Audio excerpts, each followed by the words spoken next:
समझ नहीं आ रहा अपने सैलरी इंक्रीमेंट का क्या करूं। बेटा इतना क्या सोच रहा है? अपने म्यूचुअल फंड्स के एसआईपी का टॉपअप करा ले। This is the right time. क्या? समझ में नहीं आया। बेटा इतना क्या सोच रहा है? अपने म्यूचुअल फंड्स का एसआईपी टॉपअप करा ले।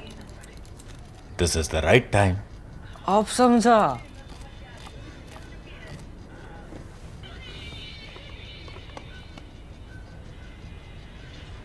Mutual fund investments are subject to market risks. Read all scheme related documents carefully.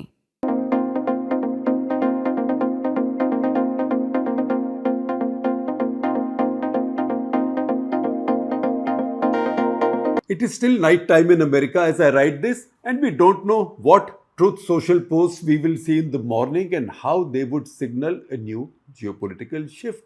That is how fast things are moving these days. But we are beginning to get a lot of clarity on his method now.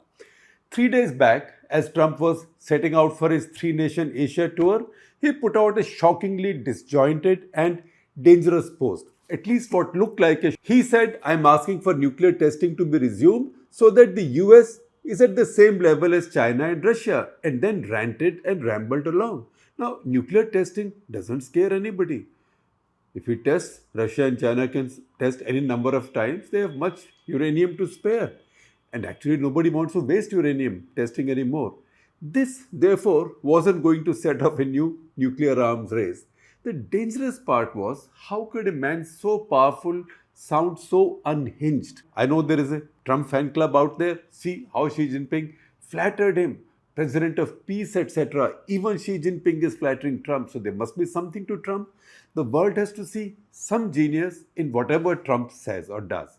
It was said, oh, he was trying to soften the Chinese with that post. But the Chinese are not going to be scared by nuclear tests. For one of America's, they can test 5 if they want to. It was more like he knew that he was going to capitulate, and before that, he was just trying to sound powerful. He knew that he was going to capitulate, which he did.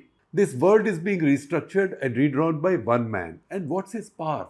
It's not his formidable military, it's trade. With China, it turned on him. His own power turned on him. Trump has understood paradoxically the power of being the largest importer from much of the world. If China is an exporting superpower, America is an importing superpower. Trump has turned a liability into an asset. If China, Japan, South Korea, Vietnam are all exporting powers, who do they get their surpluses from? You can add India. India's largest trade surplus comes from America. Trump is saying, I know how important these surpluses are for you. They are your oxygen. I can choke you. I have the importer's leverage.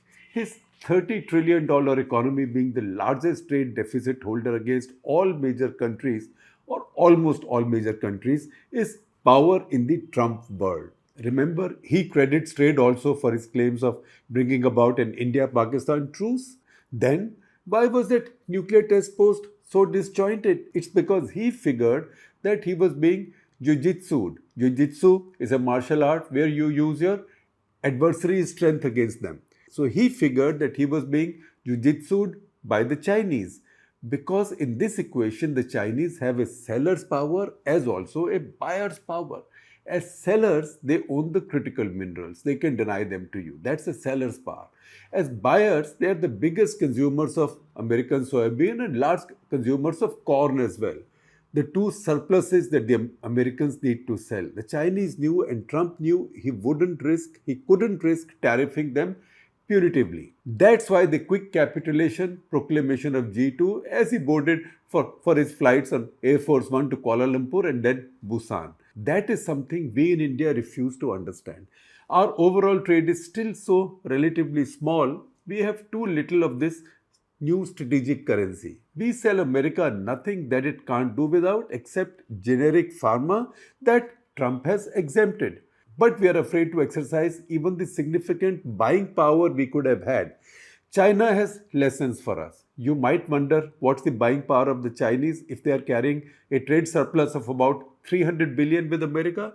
China rears about half of the world's pigs. It has a pork and tofu eating population of 1.4 billion. It consumes and imports enormous quantities of soybean. Those pigs have to be fed. Soybean is the protein in that feed and corn the calories. America is the biggest grower of corn and among the largest growers of soybean. At this point, number two after Brazil, Brazilians left them behind just a few years back, followed by Argentina. Farmers, only 1% of America's population, are a very powerful constituency as they are everywhere.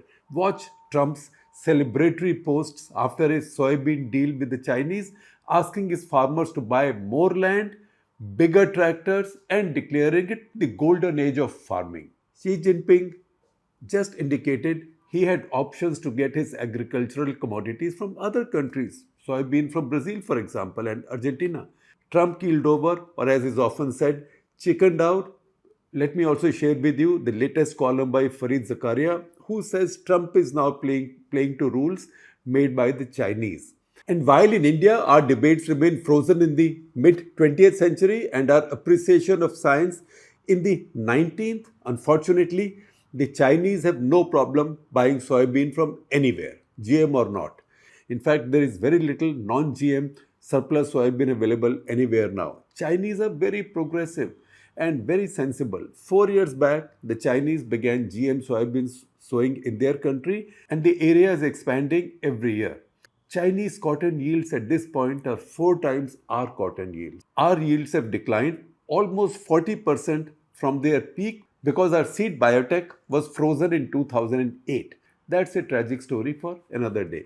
The Chinese have shown you what you can do if you have the seller's power and the buyer's power. All the other countries without these powers, or at least one of these powers, are facing a humiliating and extractive trading hegemon in the US. See how his arm twisted. Trump has arm twisted Japan, South Korea, EU into making investment commitments in the US.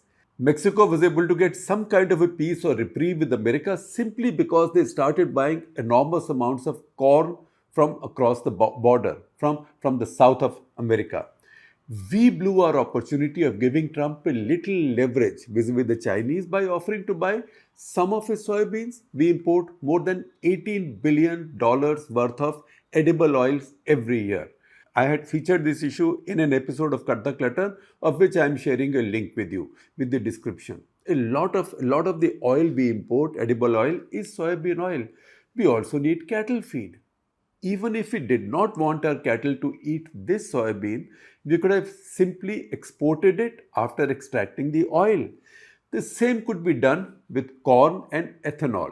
Extract ethanol and sell what remains of the corn if you don't want it getting into your food chain. We routinely import both soybean and corn in India, but no, domestic lobbies, particularly on the Swadeshi side, could not be annoyed. This when Modi government's position on GM seeds is positive and nuanced, as stated in its affidavit supporting the field trials for the home-developed GM mustard seed. This is one area where superpower relationships can be determined simply on the basis of whether you buy my corn or not, or whether you buy my soybean or not. Look at the Bangladeshis. They've also gone ahead and bought a bunch of American wheat. Of course, India doesn't need any wheat, but the Bangladeshis have done it. Instead of buying from India, one, they would not buy from us, and second, to please Trump. Indian poultry industry is crying because corn has become so expensive. They are short of feed. If only we had offered to buy just a couple of billions worth of American soybean and corn, maybe a little bit more, the two pain products for Trump which we import anyway. But no, we somehow think the world owes us much and we need to give nothing in return. That era is now over. Trump has no respect for your reputation, anybody's reputation, history, and least of all, politics. He showed it in breathtaking condescension by saying he isn't pushing Modi too much on trade and Russian oil because I do not want to destroy his political career. He said this in the Oval Office. He laughs at any talk of moral authority. He only knows hard power. And he's told you what the currency of hard power is now. Trump wants to see what you have on the table and what is it that you can do for him. The next thing we need to learn from the Chinese is the old Deng Xiaoping dictum.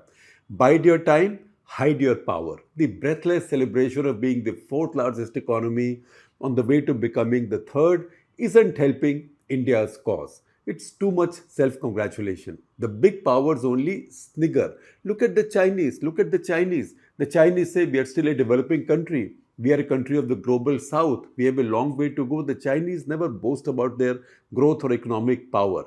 They are clever. When we boast, as a matter of fact, the big powers only snigger. Maybe they snigger on the side, but they do snigger. It's time for some humility and focus for India. This changed geopolitics has also ushered in a 1991 moment in India. If the challenge then was a balance of payments crisis, now it is the price India will pay for not dumping trade protectionism. This is the opportunity. This will be a reform, if under compulsion, as it was in 1991. That's why Commerce Minister Piyush Goyal has been asking entrepreneurs to smarten up, to not keep asking for tariff protection 2% यहाँ 3% वहाँ. Indian bureaucracy, if it wants to, can drag anyone along for years, and that's how trade negotiations can go on forever and ever, arguing over every line. The use by date on that method and tactics is now over. For removal of doubts, read Trump's posts before and after his meeting with Xi Jinping.